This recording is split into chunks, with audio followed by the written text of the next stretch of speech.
নমস্কার নমস্কার, আসুন আসুন আসুন আসুন আসুন আসুন। নমস্কার। নমস্কার। বাহ, কি সুন্দর জায়গা। আপনাদের মুখ দেখে বুঝতে পারছি নিশ্চয়ই খুব টায়ার্ড হবেই তো, অনেক সকালে বেরোতে হয়েছে। তা তো একটু হয়েছে। এবার গরম গরম লুচি, তার সাথে ছোলার ডাল আর এখানকার স্পেশাল সরভাজা খেলে দেখবেন ক্লান্তি দূর হয়ে গেছে, দেখবেন মুডটাই চেঞ্জ হয়ে গেছে। আরে বিআই মশাই, আপনি তো একেবারে মুখের কথা কেড়ে নিয়ে বলছেন। আপনি কি মন পড়তে জানেন নাকি? আমারও তো একটু গরম গরম লুচি আর মিষ্টি ইয়ে। 2-3 ঘন্টা বসে থাকলে কিন্তু কোমরটা পুরো ধরে যায় না? হ্যাঁ, তারপর আবার সবাই প্ল্যান করছিলাম বাসে করে আসবো, ভাগ্যিস প্ল্যানটা ক্যান্সেল। ছোট মা, আমাদেরই তো প্ল্যান ছিল, ভাগ্যিস ক্যান্সেল হয়েছে, সবাই আমাদেরই বলতো। কিরে রানী আয়, দেখ দেখ করে এসে গেছে। বাসে আসলে না সোজা হয়ে দাঁড়াতে পারতাম না, বয়সটা হয়ে গেছে বড় বৌমা। মেঘে মেঘে তো বেলা কম হলো না শুক্লা, সেটা কি এতদিনে বুঝতে পারলে? এই তুমি চুপ কর তো।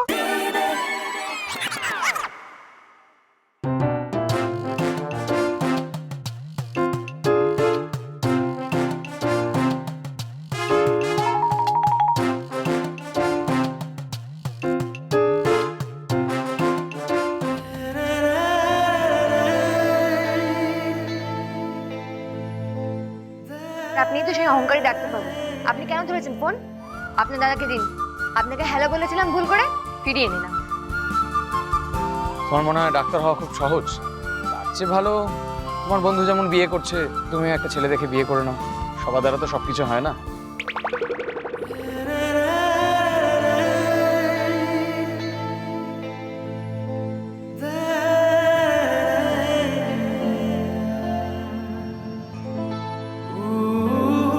এখন তোরা যদি আমার বিয়েটা একটা মেমোরেবল করে দিস বাস আমার তাহলেই শান্তি। বাই দ্য ওয়ে রানী, আমাদেরকে কিন্তু সঙ্গীতের গানও সিলেক্ট করে রাখতে হবে। বলছি সঙ্গীতে আমার হবু দেওর মানে জয়, ওর সাথে একটা ডুয়েট ডান্স করে দে না প্লিজ। মানে একদম না। এই শোন দেবু, তুই যদি না চাস এখন আমি সোজা বাড়ি চলে যাই, তাহলে আমার কাছে সব বেয়ারা আবদার একদম করবি না। মানেটা কি? আমি আর রিতম শুধু দুজনে নাচবো নাকি? এই শোন, তো শ্বশুর বাড়িতে না অনেক লোক আছে, তাদের নাচা না, আমার ভিতরে পড়ে আছিস কেন? আরে বাবা, আমি যেরকম চাইছিলাম রিতম আর আমি কাপল ডান্স করব, ওরম ভাবে তুই আর জয় একটু কাপল ডান্স করবি। কেন? মানে আমি আর তোর হবু দেওয়ার তো কোনো কাপল নই, তাহলে আমরা কাপল ডান্স করবো কেন? অদ্ভুত। কিন্তু আমি যে স্বপ্ন দেখলাম তুই আর জয় হাত ধরে এইভাবে এইভাবে ডান্স করছিস, ডান্স করবি না? হ্যাঁ, দেখাবি বন্ধ করতে এবার। রানী, তুই এইভাবে আমার স্বপ্নের উপর জল ঢেলে দিতে পারবি?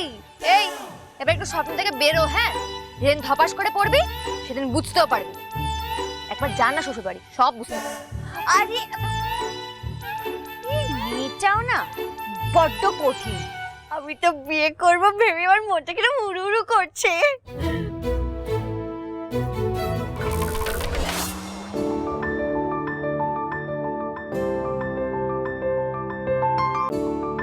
এই যে দাদা আমাদের এত দূর টেনে নিয়ে এলেন মেয়ের বিয়ে এখানে দেবেন বলে, আমার কিন্তু অনেক সমস্যা আছে। মানে আমার কিন্তু ওই মশা মাছি আমি পছন্দ করি না। ঘর পরিষ্কার হতে হবে, মানে জল থাকতে হবে, বাথরুম যেন পরিষ্কার হয়, এগুলো না হলে আমার খুব অসুবিধা। এগুলো সব ঠিকঠাক আছে তো? সেটাই। এই রিতম, বলেছিস তো, তোকে তো বলে দিতে বলেছিলাম। না না দিদি, ওসব নিয়ে চিন্তা করবেন না, আপনাদের কোনো অসুবিধা হবে না। আচ্ছা দাদা, আরেকটা কথা বলছি, বিয়ে টিয়ে যখন এখানেই হবে, আমি বলতে চাইছি কি, আমি তো একটু ভেবেছিলাম, প্ল্যান করেছিলাম যে আমার বাড়ির উঠোনেই ছেলের দধিমঙ্গল দেব, গায়ে হলুদ করব, বৃদ্ধি করব, কিন্তু সেটা যখন হলো না, মানে সব কিছু পাবো তো আমি এখানে? না, আমি তো নিয়মে খুব পাকা। আরে না না, সব পাবেন সব পাবেন। বড় বৌমা লিস্টটা দিও। আচ্ছা আচ্ছা, হ্যাঁ। এই লিস্টটাতে সবকিছু যা আছে আমার কিন্তু লাগবে। আচ্ছা এখন থাক না, এখন লিস্ট ফিস্টের কি দরকার বলো তো? না না দাদা, আগের কাজ আগে, বিয়েটাই তো আসল কাজ, মজা তো অনেক হবে, তাই না?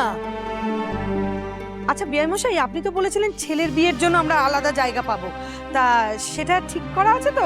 কারণ ওই বর কনে পাশাপাশি বসে বিয়ে আচার অনুষ্ঠান হবে, আমি কিন্তু এটা একদম পছন্দ করছি না। না না না না, একদম ভাববেন না, এটা বিশাল এরিয়া, একদিকে আমার মেয়ের বিয়ের কাজ হবে আর একদিকে আপনাদের ছেলে। এই শোনো না, বলছি ওনাদের নিয়ে গিয়ে জায়গাটা দেখিয়ে আনো, আমি সাজিয়ে রেখেছি, দেখবেন খুব ভালো লাগবে। আসুন দিদি, এক মিনিট।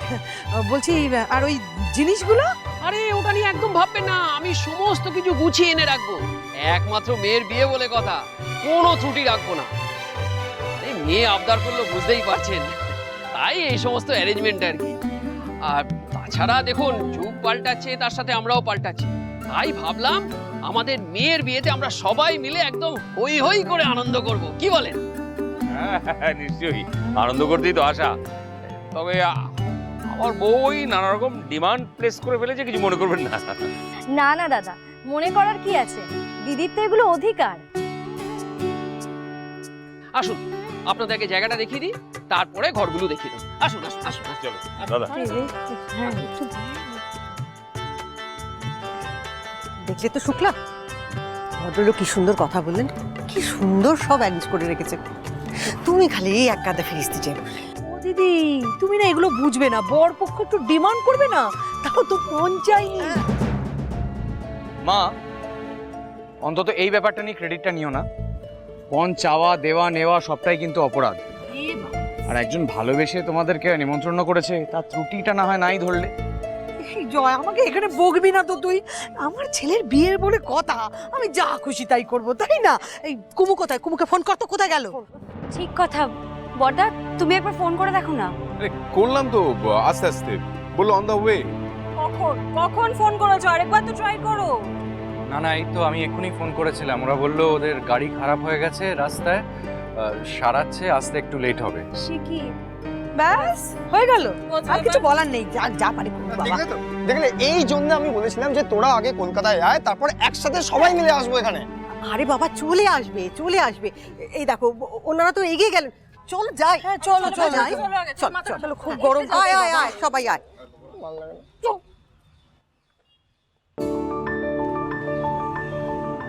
কি রে, কি হলো? দাঁড়িয়ে পড়লি কেন? আরে তাড়াতাড়ি চল, দেবু মেসেজ করছে যে আমরা সঙ্গীতে মেহেন্দিতে কে কি নাচ করব, কে কি গানে নাচ করব, সেটা তো একটা মিটিং করে ফাইনাল করতে হবে। ভাই, তোকে কিন্তু পারফর্ম করতে হবে। আচ্ছা, তুই কি চাস আমি চলে যাই? না মানে তুই কি চাস আমি টুক করে কেটে পড়ি? ভাই, তোকে তো আমি সবসময় চাই রে। আয় আয়। তাহলে আমাকে এসব জিনিস করতে বলবি না, তুই ভালো করেই জানিস আমার এই সমস্ত জিনিস একদম পছন্দ না। আরে অদ্ভুত ব্যাপার তো। না মানে ডাক্তার হয়েছিস বলে দাদার বিয়েতে প্রাণ খুলে আনন্দ করবি না? হ্যাঁ, আরে একটু নাচাগানা করবি না? তারপর বৌদির বন্ধুদের সাথে একটু মানে একটু চোখাচোখি, একটু হাসাহাসি। এই থামবি তুই? আমি এসব করতে আসিনি এখানে। দেখ ভাই, আমি জানি অনিশার সাথে তোর সম্পর্কটা কেটে গেছে, তার মানে কি সব মেয়েরা ওর মতো, সব মেয়েরাই খারাপ? ও তোকে রিচ করেছে, অন্য কাউকে বিয়ে করেছে, আমি মানছি ও তোর সাথে ভুল করেছে। আমার দেবুকে দেখেছিস? ও কত সহজ সরল, কত মিষ্টি একটা মেয়ে। আচ্ছা, এরকমও তো মেয়ে হয় নাকি? আর একবার তোর প্রেম কেটে গেছে বলে আর প্রেম করবি না, এটা কিরকম কথাবার্তা? তোর বুকটা, তোর জীবনটা এরকম ধুধু মরুভূমির মতোই থেকে যাবে? না না না না, সেটা কোনোদিনও হবে না। তোকে আবার প্রেম করতে হবে। আর শোন ভাই, তোকে একটা কথা বলে রাখি, প্রেমে দাগা খেয়ে বাঁচার একমাত্র মহা ঔষধ হলো আর একটা প্রেম করা, বুঝলি? বুঝলাম, এবার ভাঁট না বকে যাও, নিজের কাজে যাও। যাও বিয়ের প্ল্যানিং করো, যাও যাও যাও। সে তুই চল, তুইও চল। আরে যাবো না বললাম তো, আমি এখন ঘরে যাবো। না ভাই ভাই ভাই ভাই, তোকে কিন্তু যেতেই হবে। সবাই চল চল চল চল চল চল। যেদিকেই তাকাবো না সেদিকেই গন্ডগোল। বারবার বললাম লাস্ট চেক আপ করে নিতে, একটা লোকও নেই। না, রিসর্টের ম্যানেজারকে না কমপ্লিট করতে আরে হবে। কি হয়েছে কাকু, তুমি তো টেন্স কেন? আরে কুটুম বাড়ি থেকে সবাই এসে গেছে, ঘরগুলো একবার দেখে নিতে হবে না? যদিও আমি হাউসকিপিংকে বলেছিলাম সব ঘর পরিষ্কার টরিষ্কার করে রাখতে, কে জানে করেছে কিনা। আরে করেছে করেছে, কেন করবে না? নিশ্চয়ই করেছে। আরে বাবা, সে তো ঠিক আছে, কিন্তু নিজেদের চোখে একবার দেখে নিতে হবে না? তুই তো জানিস দেবুর কাকি শাশুড়ি কি রকম কড়া ধাঁচের মানুষ। একটু যদি কিছু অপছন্দ হয় তাহলে কিন্তু আমাদের লজ্জার একদম শেষ থাকবে না। তুমি চিন্তা করো না, আমি দেখে নিচ্ছি। আমি জানি যে ওটা ওনার ঘর, আমি গিয়ে সব একবার চেক করে নেবো, ঠিক আছে? তুমি একটা কাজ করো, তুমি গিয়ে গেস্টদের সামলাও, আমি এখানটা ম্যানেজ করে নিচ্ছি। ঠিক আছে, তুই বরঞ্চ এই দিকটা দেখ, আমি ওদিকে গিয়ে গেস্টদের দেখছি। ঠিক আছে ঠিক আছে, তুমি যাও তুমি যাও। এক্সকিউজ মি, একটু শুনবেন? Yes madam. বলছি আমাদের যে রুমগুলো বুক করা সেগুলো সব পরিষ্কার করা আছে তো? Yes madam. ঠিক আছে, এই ঘরটা আমি একবার চেক করবো, একটু আমার সাথে আসুন প্লিজ। এসো এসো এসো। আরে কি হয়ে আছে? এগুলো ঠিক করো, বালিশগুলো ঠিক করে রাখো, ঠিক করো। আর বেডশিটটাও ঠিক করে পাতা হয়নি, দেখো। আর ঘরটাকেও আরেকবার পরিষ্কার করে দিও, ধুলো আছে কিন্তু এখন। রিসর্টটা যতটা বড় বলেছিল ততটা বড় কিন্তু নয়। ও মা, কোথায় গো? যথেষ্ট বড়, অত খুব ধরো না। আর দেখো কি সুন্দর গায়ের মধ্যে জায়গাটা সাজিয়েছে, বিয়ের জায়গাটা সাজিয়েছে। হ্যাঁ এটা কিন্তু ঠিক বলেছেন হ্যাঁ। সাজিয়েছে খুব সুন্দর, বলো ছোট মা? সে রুচিবোধটা ওদের আছে, কিন্তু ঘরগুলো কি এরকমই, একটাও বড় ঘর নেই? আমার তো মনে হয় না, যতগুলো ঘর দেখলাম একই সাইজ। বাবা ঠিক আছে ঠিক আছে, দুদিনের ব্যাপার, একটু অ্যাডজাস্ট করে নেবো। যথেষ্ট ভালো অ্যারেঞ্জমেন্ট করেছে। দেখো ভদ্রলোকের কিন্তু নয়না করে অনেকগুলো টাকা খরচা হয়েছে। ও দিদি ভাই তুমি একটু চুপ করো, ওদের খরচার কথা না তোমাকে ভাবতে হবে না। আমাদের তো কোনো দাবি দাওয়া নেই, আমরা কি কিছু চেয়েছি? একটা মাত্র মেয়ের বিয়ে, একটু খরচা করবে না? দেখেছো জয়ের কথাগুলো একেবারে উড়িয়ে দিলে তো। হ্যাঁ উড়িয়ে দিলাম। তোমার আর আমার ছোট ছেলে না সবেতে একটু বাড়াবাড়ি। এই ঘরটা কি আমাদের দিয়েছে নাকি? দেখি আমাদের ঘরের অবস্থাটা একবার দেখি। বাবা রে বাবা, ঘরটা দেখি, এই ঘরটা আগে দেখি বাবা।